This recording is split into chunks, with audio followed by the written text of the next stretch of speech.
नमस्कार छात्रों, आपके अपने YouTube channel learning ma'am classes में आपका स्वागत, हार्दिक अभिनंदन। आज हम कक्षा 8 की न्यू एनसीईआरटी बुक जिसका नाम है मल्हार, उसका चैप्टर नंबर 5 देखेंगे। चैप्टर का नाम है कबीर के दोहे। इन दोहों का अपन व्याख्या व भावार्थ देखेंगे और कठिन शब्दों के अर्थ भी देखेंगे।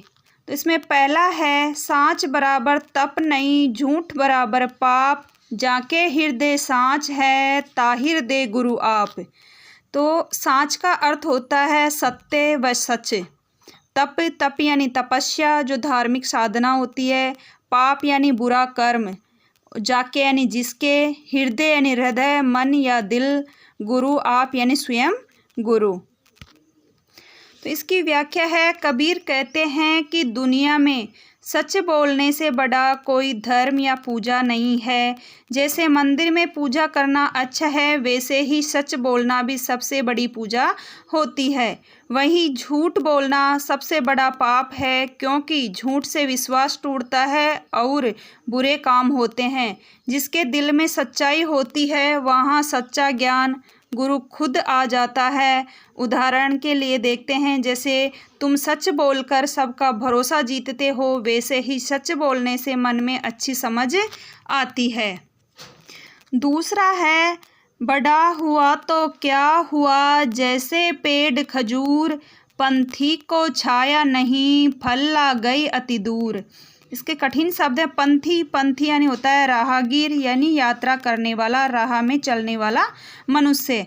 छाया जो पेड़ की छांव होती है, लागई यानी लगना, अति दूर यानी बहुत दूर।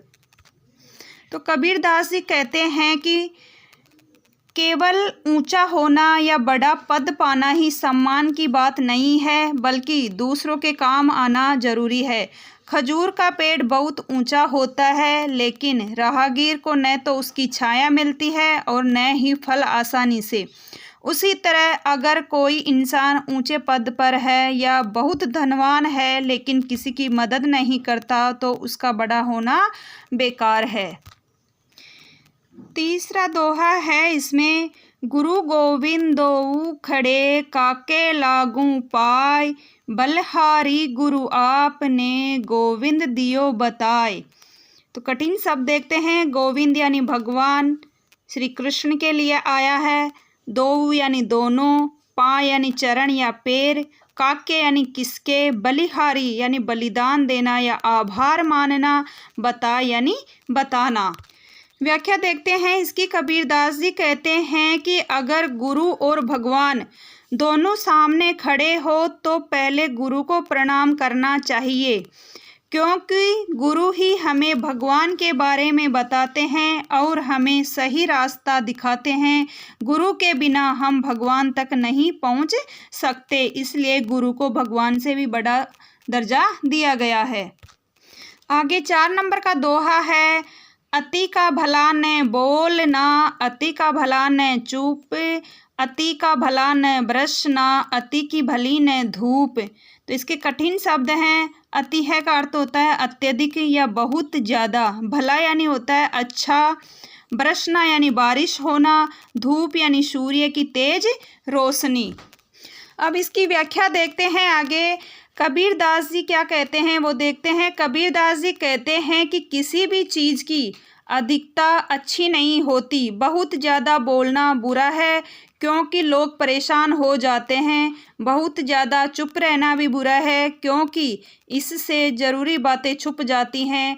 उसी तरह बहुत ज़्यादा बारिश से बाढ़ आ जाती है और बहुत तेज़ धूप से धरती सूख जाती है। जैसा उदाहरण के लिए अपने को अभी देखने को मिल रहा है, जैसे पंजाब के अंदर बहुत ज़्यादा बारिश आने की वजह से बाढ़ के हालात बने हुए हैं। तो इसलिए किसी भी चीज़ की जो अति होती है वो हमेशा नुकसानदायक ही होती है। 5 नंबर का दोहा है, ऐसी बानी बोलिए, मन का आपा खोय, ओरन को शीतल करई, आपहु शीतल होय। तो इसके कठिन शब्द देख लेते हैं।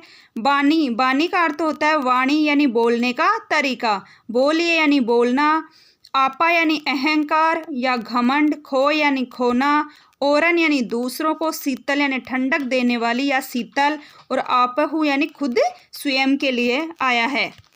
इसकी व्याख्या देख लेते हैं। कबीरदास जी क्या कहते हैं। कबीरदास जी कहते हैं कि हमें ऐसे शब्द बोलने चाहिए जिसमें घमंड न हो और जो सुनने वालों को शांति दे। ऐसी नम्र बातें दूसरों के दिल को ठंडक पहुंचाती हैं और हमें भी खुशी देती हैं। जैसे उदाहरण के लिए, जैसे तुम दोस्तों से प्यार से बात करो तो सब खुश रहते हैं, वैसे ही हमें हमेशा शांत और अच्छी बातें करनी चाहिए। 6 नंबर का दोहा है आगे। निंदक नियरे राखिए आंगन कुटी छवाय, बिन पानी साबुन बिना निर्मल करई सुबाय। इसके कठिन शब्द हैं। निंदक, निंदक का अर्थ होता है आलोचक, यानी जो दूसरों की बुराई करता हो, जो बुराई करता है। नियरे, नियर यानी पास, नज़दीक। रखिए यानी रखना। कुटी छवा यानी झोंपड़ी बनवाना। निर्मल, निर्मल यानी शुद्ध। करई यानी करना। शुभा यानी स्वभाव। तो इसकी व्याख्या देख लेते हैं। कबीर दास जी कहते हैं कि आलोचक यानी निंदा करने वाले को अपने पास रखना चाहिए, उसे अपने घर के आंगन में झोंपड़ी बनाकर बसा देना चाहिए, क्योंकि वह बिना साबुन और पानी के ही हमारे स्वभाव को शुद्ध कर देता है। उसकी आलोचना से हम अपने दोष पहचान सकते हैं और सुधार सकते हैं। कि जो दूसरों की आलोचना करता है, जो आलोचक होता है, कबीरदास जी ऐसे कहते हैं उसके बारे में कि उसको अपने पास में ही रखना चाहिए, क्योंकि वो इंसान अपने को अपनी कमियां बताता रहता है और इससे हमारा जो स्वभाव होता है उसमें हम खुद स्वयं से उसकी बातों को सुन कर के परिवर्तन कर सकते हैं। आगे 7वां नंबर का दोहा है।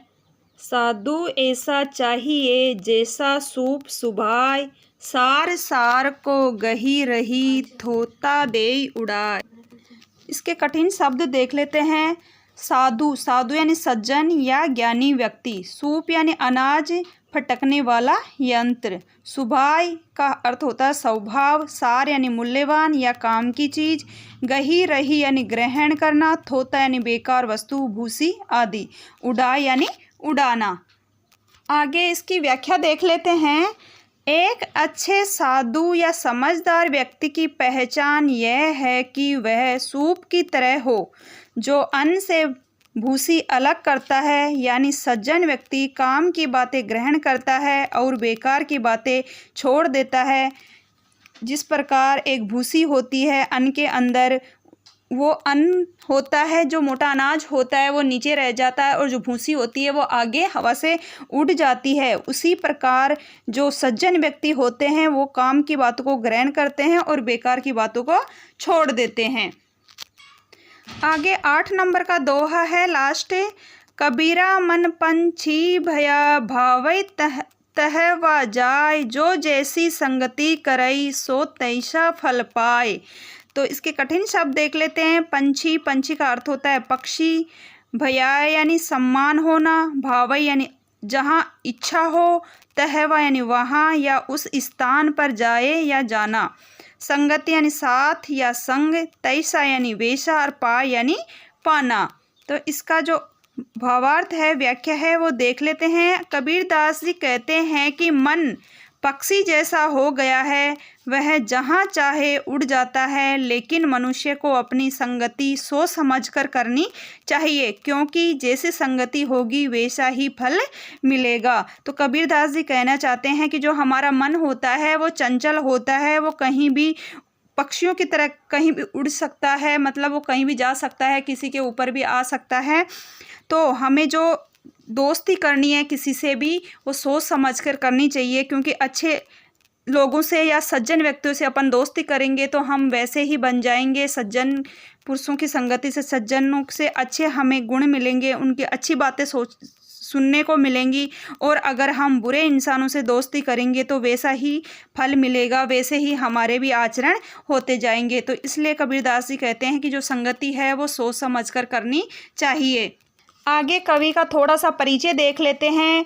एक ऐसे संत जो करघे पर कपड़ा और मन में कविता बुनते बुनते इतने प्रसिद्ध हो गए कि उनकी कविताएं आज भी लोग भजनों की तरह सुनते हैं और पाठ्य पुस्तकों में पढ़ाते हैं।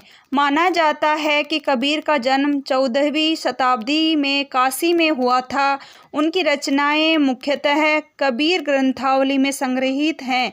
आज भी उनकी रचनाएं हमें जीवन की सच्चाई को समझने और अच्छा मनुष्य बनने की प्रेरणा देती हैं। तो ये अपने कवि का परिचय हो गया और आगे के वीडियो के अंदर अपन इसके पाठ के क्वेश्चन आंसर देखेंगे। वीडियो देखने के लिए धन्यवाद।